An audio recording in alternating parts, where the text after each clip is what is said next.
Yo, what's going on, everybody? Welcome back to Dirty Red Gaming. And if you're new to the channel, every Monday and every Thursday around 1 p.m. we do sneaker and tech reviews. And if you can tell by the title of today's video, we got another review for y'all, man. Coming up in today's video, we're going to be taking a look at the Sony Playstation 5. And I know usually on Mondays I do sneaker reviews, but being that Black Friday is coming up, I kind of wanted to cover two tech videos this week simply for the Black Friday sales. But in this video, man, we're going to be taking a look at the Sony Playstation 5 Pro and the Sony Playstation 5 Slim and the original Sony Playstation 5. In this video, man, I'm going to be answering, like, should you buy the Sony Playstation Pro as a consumer? And I'm gonna go ahead and tell y'all now you should, if you're just an average consumer. And that's what this video is about, man. A lot of people ask me, like, you know, PlayStation 5 has been out for a couple years, but lately they've got three versions out. You have the Pro that just came out this year, this November. Then you had the Slim that came out last November or around for the holidays, and then the original PlayStation 5. So in this video, we're going to cover all of the information you need as to why you should not get the PlayStation Pro if you're an average consumer. So I don't want to hold y'all up, man. Let's go ahead and get to the video.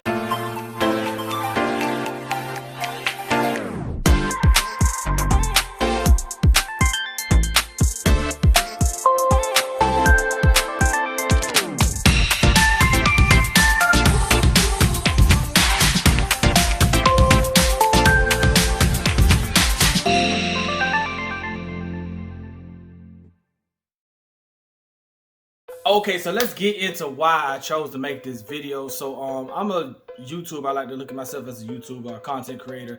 And when I've been following the PlayStation Pro, I've just seen a lot of people say, get this PlayStation Pro, don't get this PlayStation Pro. And it's coming from a gaming perspective. I haven't really seen anyone reach down to the average consumer and say, you know, as an average consumer, for a person who's just purchasing the game for their kid, should you buy this for a 7 or 8 year old? Should a 7 or 8 year old, 13, 14, whatever age your child is, get a $700 video game? And my answer to that would be no. Let's just say, for example, you go to Target or Best Buy, let's just say GameStop, for example, and they show you three PlayStation 5s, the original OG, the big bulky one, then they show you this slim one, and then they show you this new one that came out for $700 that looks like the slim one from last year. And you see them and you're trying to figure out what's the difference. You ask the question, which one should I buy? They're probably going to recommend the Pro for $700, and you don't need that. And that's what this video is going to be about, man, just from the average consumer's perspective.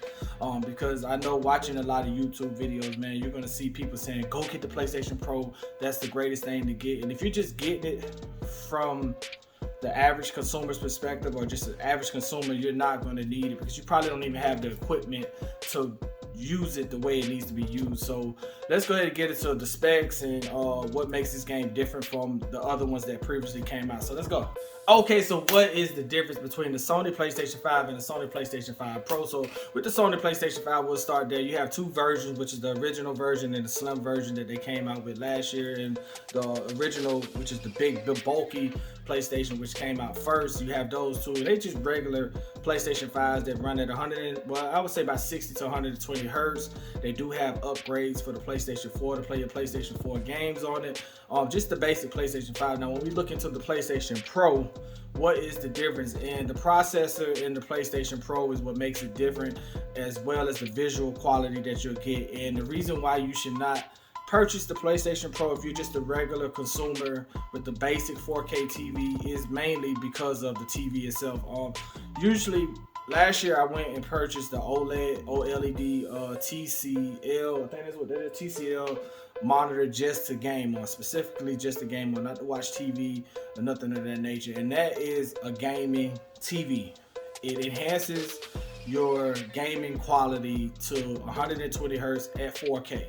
If you just have a basic 4K TV, ideally the Black Friday TVs that come out, which is just, it says 4K, but really be clocked at like 60 hertz, which is the processor of the TV itself, not the processor of the game. So the game can push it as far as the TV would allow it. So the reason why I say the PlayStation Pro is not for the average consumer is because chances are you don't have the TV to even see the difference in the gameplay. So if you have a regular 4K TV and you got it for $100 on Black Friday last year, and you bought the PlayStation Pro, and the guy at Target says, well, it's enhanced for 4K TV, you're thinking, oh man, I got a 4K TV you're not going to see the difference. It's going to look like a regular PlayStation. It may be a little bit smoother, but ideally you won't tell the difference unless you have the TV. You see behind me, I have a monitor here that goes up to 240 hertz, 4K. I have a gaming TV right here, and I also have another gaming monitor right here behind me to my left. So I went ahead and purchased monitors and TVs because I wanted to get into the PC, but being that the PlayStation Pro is out, I think I'm going to go in that direction. And I only want that just to play Grand Theft Auto 6. I'm not even going to lie. But as the average consumer, if you don't have the TV to handle the processor of the PlayStation Pro, then ideally go with the cheaper buy. If you could get the original PlayStation, I would go with that. Sometimes I think now they just sell them refurbished. I don't even think you could buy a brand new, but they're pushing the Slim.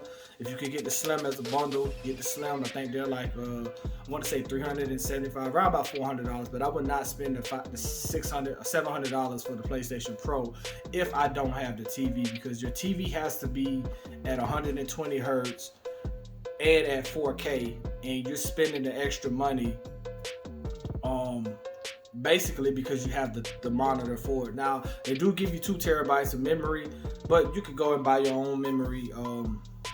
You could go purchase your own memory for your PlayStation 5 if you already have it. If memory is the issue, if your son's coming up to you telling you, say, "Mama, my game is running out of memory, I need a new PlayStation," just go to Walmart and get him a external memory card or an internal memory card from like a computer store or something like that, because the PlayStation 5 does that, and it allows you to enhance your internal memory up to 8 terabytes. So there's no reason to go buy a $700 game just because you run out of memory. So that's pretty the gist of it. And I only spoke in the average language so that people can understand that buying the PlayStation Pro buying the PlayStation Pro is for people who have the monitors and TVs to push the power of the PlayStation Pro.